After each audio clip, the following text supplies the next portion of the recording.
Čak samo.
To cenim, to požrtvovalnost.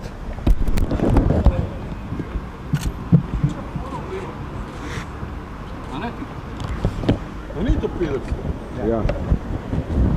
Pa povemo mikrofon. Ja.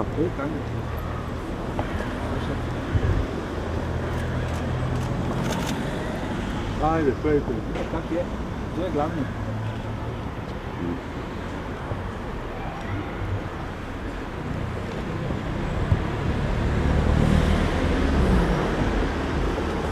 To je, gled, kako so požrtvovalni vsi.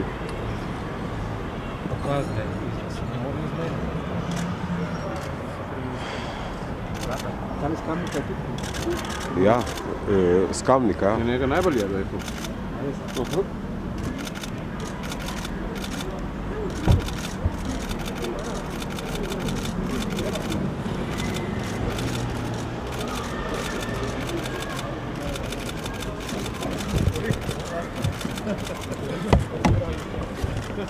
Ja, pa se bolj polepko zdaj.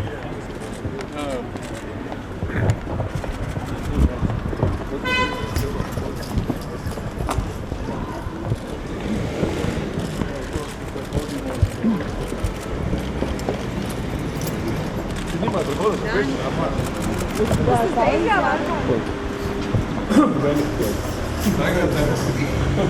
ne smemo, ne po mojem. Kaj pa vem, če mi ne. Ne, mi ne smemo, po mojem. Kaj ne smemo? Samo malo.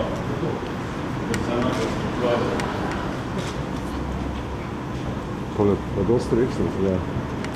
To je. Po čem si zdaj posledaš? Po zasedbi. Sem meni ne poznam, Blaž Ban.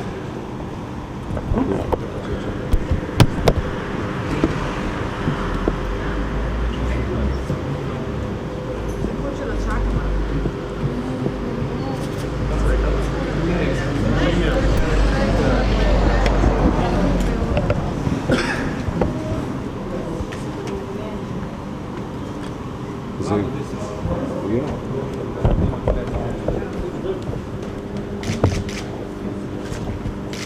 Ne vem, bo dati zjavno, če je bilo Kaj, a samo predate, ali če sprednje se?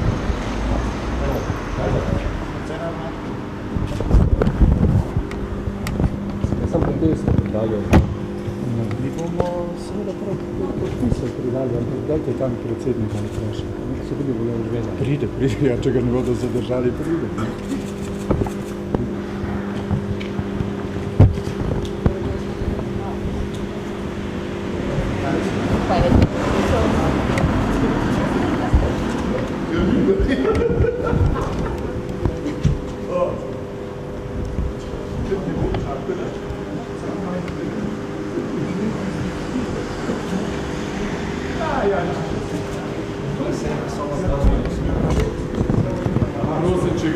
se s njim rekel, da ne smejo sem hoditi.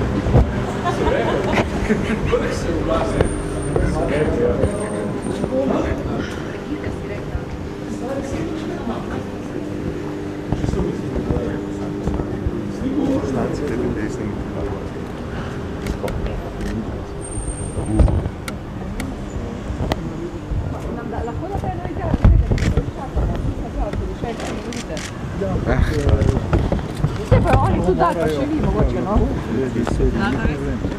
Ja, to sem vredno. Torej, koliko je podpisal? Je vseh 212 županov? Ne, kolikor vem, ni vseh 212, je nekaj čez 140 in to bodo zdaj predali. Predsednika ni, tako da bodo to predali nekomu drugemu. Poglavitni razlog za te podpise? Ja, razlogov je več. Eden bistven razlog je to, da pogajanja okoli povprečnine niso bila korektna, saj mnogi tako mislimo, in seveda zelo težek položaj zaradi tega v občini, ker seveda so težave velike. Veliko občin ima resnične težave in resne težave z zaključevanjem proračuna za leto 2016. Predvsem pa mnoge stvari, ki bi morale biti dogovorjene in izvršene, pač niso. To mislim sam in verjetno mislim. Vaše zahteve še enkrat? Pričakujete, da bo minister Mramor razrešen? V resnici na ljubo ne pričakujem, ker očitno ni naša navada, da se tako ravna. Mislim pa, da bi se morali resno zamisliti na vladi, predvsem in na splošno v politiki, ali imamo dva različna sistema, enega lokalnega in enega državnega, ali imamo en sistem, v katerem pač vsak ima svojo nalogo in to nalogo mora opraviti. Jaz se bojim, da tega mnogi ne razumejo, da je to tako. Pa so bili do sedaj ministri za finance bolj kooperativni, glede na to, da je zdaj tak? Glejte, jaz sem sodeloval v mnogih pogovorih. Moram reči, da je ta vlada zelo kooperativna, kar zadeva pogovore. Kar zadeva rezultate, pa ravno ne. Tako da smo imeli zelo različni. Nekateri se sploh niso hoteli pogovarjati, nekateri so se pogovarjali, nekateri so podpisovali, pa potem niso izvršili tega, kar so podpisali. Moram reči, da skoraj večina. Tako da imamo zelo pisane občutke glede tega. Ampak to je prvi poziv k odstopu? To je prvi poziv k odstopu, ker preko slej je konec tudi nekega potrpljenja, pa seveda situacije se iz leta v leto tovrstno slabšajo in seveda potem pač pride tudi do tega. Če zdaj ne bo nobenega učinka? Ustavna presoja? Ustavna presoja je že, kolikor vem, vložena, se je Združenje mestnih občin vložilo, pa še tožba naša. Kakšni so pa razlogi za teh 60 do 70 občin županov, ki niso dali podpise? Imajo kakšen poseben razlog, je njihovo finančno stanje v redu? Glejte, težko komentiram, ker ne vem, ampak to morate njih vprašati. Jaz mislim, da je verjetno nekaj različnih razlogov. Nekaj jih je verjetno tudi takšnih, da nimajo tovrstnih težav. Nismo vse občine v enakem položaju. Nekaj je najbrž tudi političnih razlogov, nekaj je tudi strahu najbrž. Različni razlogi so, težko je dati v en predalček. A so Ljubljana pa Maribor z vami? Za Maribor vem, da je. A pa Ljubljana? Nisem videl zdaj seznama, vse vam bodo potem povedali. Omenili ste tožbe, za kakšne tožbe gre?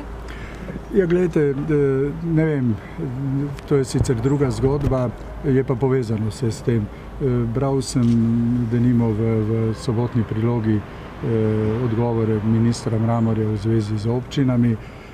Na tiste bo treba seveda odgovoriti, ker mnoge stvari, recimo v tistem, kar je napisano, ne držijo ali držijo le delno, ali jih je težko razumeti oziroma se drugače razumejo brez pojasnila, od zaposlovanja 14% do mnogih drugih stvari, do tega, da občine imajo veliko denarja na računih seveda se pozabi povedati ob tem, da recimo leto 2015, samo kot primer, se končuje tale stara finančna perspektiva in kohezijski projekti.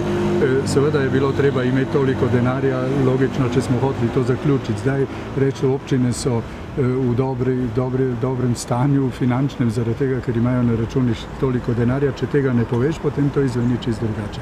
In Torej tožba proti komu? Tožba je zaradi tega, ker seveda se posega v pravice občin. Posega se v pravice občin in seveda to je stvar, ki bo moral v tej državi nekdo razsoditi, ali je to prav ali ne. V končni fazi tudi najbrž vse skupaj pride do ustavnega sodišča. Torej, v tem trenutku kdo toži koga? Združenje občin, posamezna občina, država? Nimate pravega sogovornika, jaz se zdaj zgolj malo ukvarjam s to zadevo, to morate vprašati in bi vas prosil vprašajte tiste, ki imajo več podatkov o tem. To je bolj, ko jaz govorim moje osebno mnenje. Ok, hvala.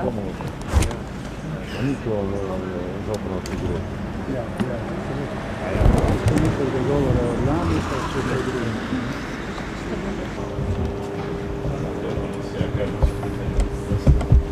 In izplen, očitno so sprejeli, ko ste nekaj časa ni bilo. Kaj? No, jaz vam rečem, da smo predali te podpise v zahtevi po odstopu ministra.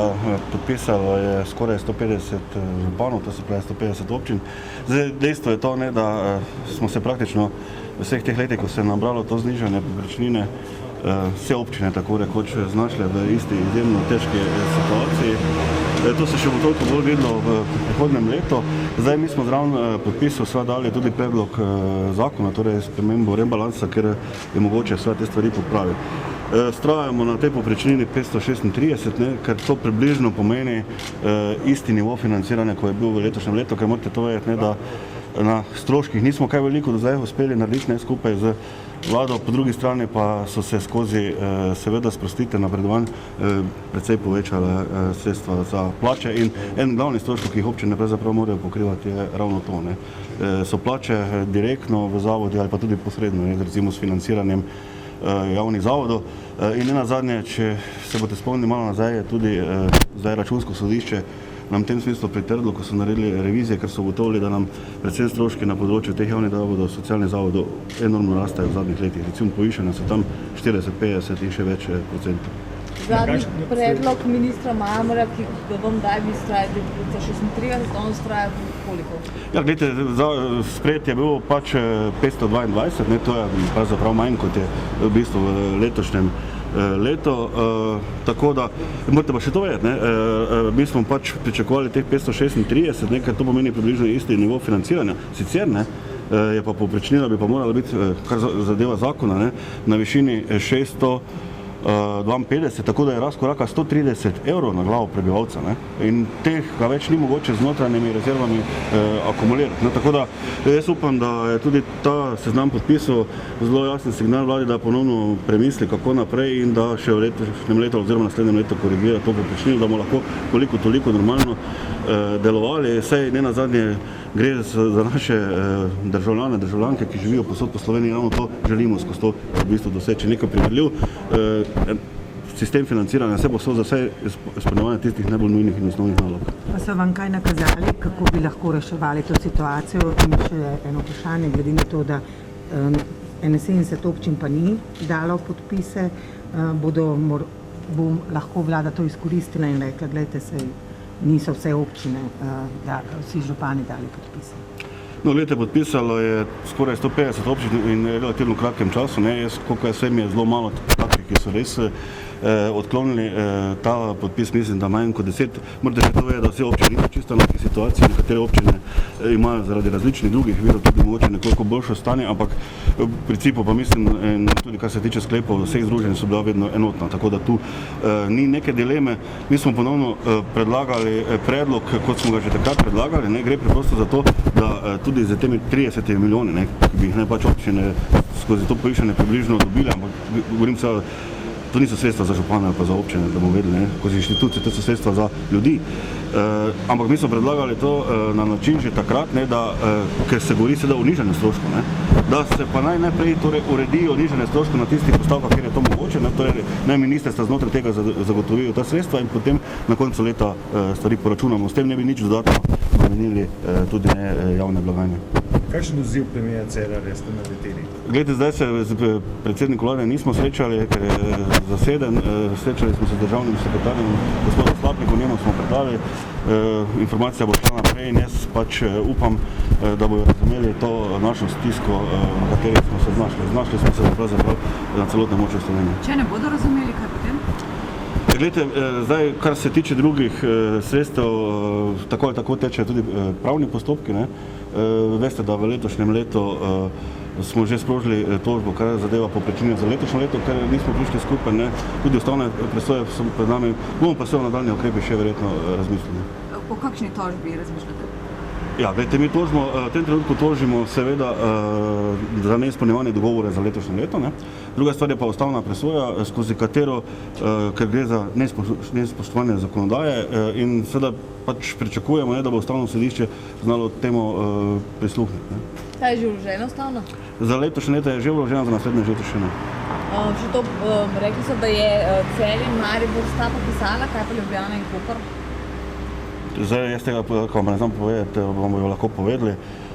Zdaj, sicer načelno mislim, da so občine vse v zelo podobni pa enaki situaciji, mogoče katera tudi ne, no, če ste že ravno omenili Ljubljano, ne, zdaj Ljubljana ima tako ali tako tudi poseben status, ne, status glavnega mesta in tudi skozi tisto lahko uveljavi dodatne možnosti. Kaj bi rajši, odstop ministra ali spremembo zakona ali denar? Glejte, mi si prizadevamo, da bi za naše državljane zagotovili regulirane pogoje za življenje, ne. Zdaj, če želimo to zagotoviti, potem za to rabite sredstva in za to se gre, ne. In zdaj, kar zadeva pa seveda vlada in minister, gre pa za to, da je pač potrebno zakonodajo spoštovati, ne. Saj jaz tako razumem, ker sicer ne vem, zakaj zakonodajo imamo. In ni mogoče za vsako leto torej tem zakonom o izvrševanju proračuna popravljati sistemske zakone, ne. Smo pripravljeni se bili pogovarjati, smo iskali rešitev, sami smo ogromno rešitev predlagali, to velja tudi za naprej in jaz upam, da se bo to torej tudi na tak način razumelo. Hvala lepa. Lahko še vas vprašamo, kaj pričakujete odstop ministra ali...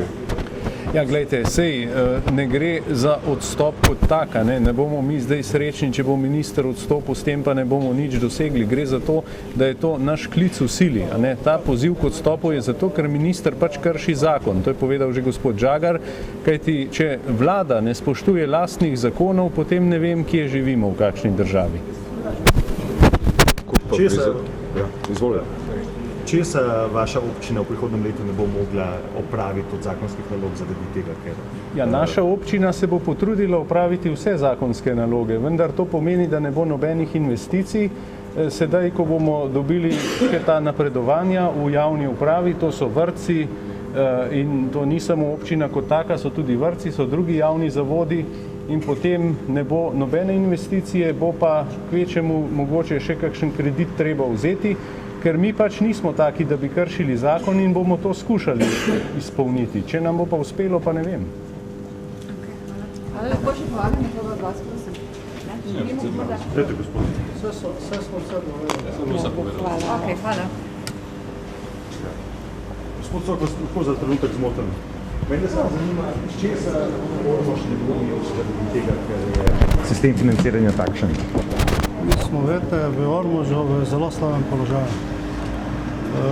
Ne samo, da ni delovne mest, da mladi odhajajo, število ljudi se v naši okolji zmanjšuje, seveda vsa infrastruktura pa vse pa ostaja enako drago kot vsako leto. Mi smo v enem letu se je zmanjšalo v naši občini število prebivalcev od 13, nekaj manj kot 13.000 za približno 80 ljudi. In to je seveda izredno slabo stanje za demografsko ogroženo področje. Mi bomo seveda te zakonsko določene naloge naredili, ampak moram že zdaj povedati, da bomo drugo leto v proračunu splanirali približno 500, nekaj čez 500 tisoč evrov kredita. To bo nekaj časa šlo, potem pa se bo seveda ustavilo, kaj ti kredite treba vračati. Dobro. Se pravi, v naslednji koraku pa kaj? Vrčevali boste na investicijah v ceste, vrtce, Ja, tudi v letošnjem letu smo vzeli 1,3 milijona evrov kredita in to, da lahko pač delamo tisto, kar ljudje od nas zahtevajo. Pri nas še vedno zahtevajo, da asfaltiramo makadamske ceste. In če tega denarja ni, potem seveda tega ne bomo mogli delati in stanje se bo iz leta v leto slabšalo, namesto izboljševalo. Vi morate vedeti, da severovzhod države zaostaja za 40% v bruto dodane vrednosti. Spravi, toliko je dodana vrednost v severovzhodnem delu Slovenije manjša, kot v ostalem delu Slovenije. Zato tudi verjetno nekatere občine lažje sajajo tukaj na zahodu ali pa v srednjem delu Slovenije, kot mi na vzhodnem delu. Pričakujete, da vas bo Cerar tokrat uslišal?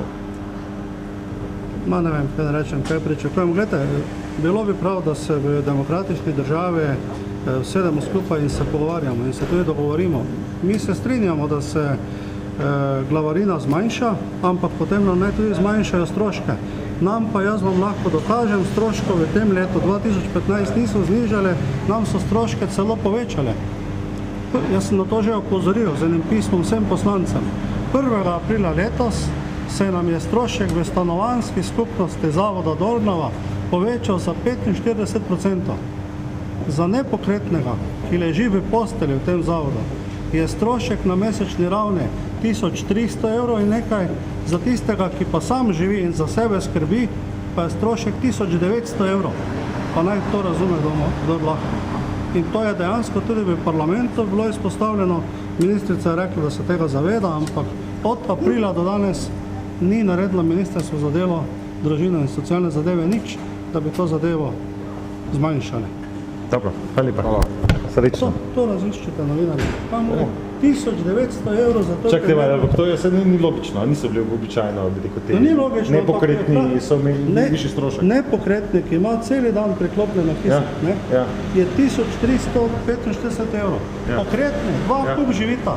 Iz 2 občin, Podkoš pa žena, nista poročena, kup živita. Vsaki plačata za garsonjero 1950 tega takega. Bo pogledaj. To pogledajte, pa to novinarji raziščite, zakaj je temu tako. Prav. Hvala in... To je, zagleda, 2,06, za 45 000 evrov več plačamo od aprila do konca leta na podlagi tega sklepa, ki ga je vlada, oziroma ministrstvo sprejelo. 45 000 evrov, nam pa kopilnika razlaga, da so nekaj prispali. Hvala.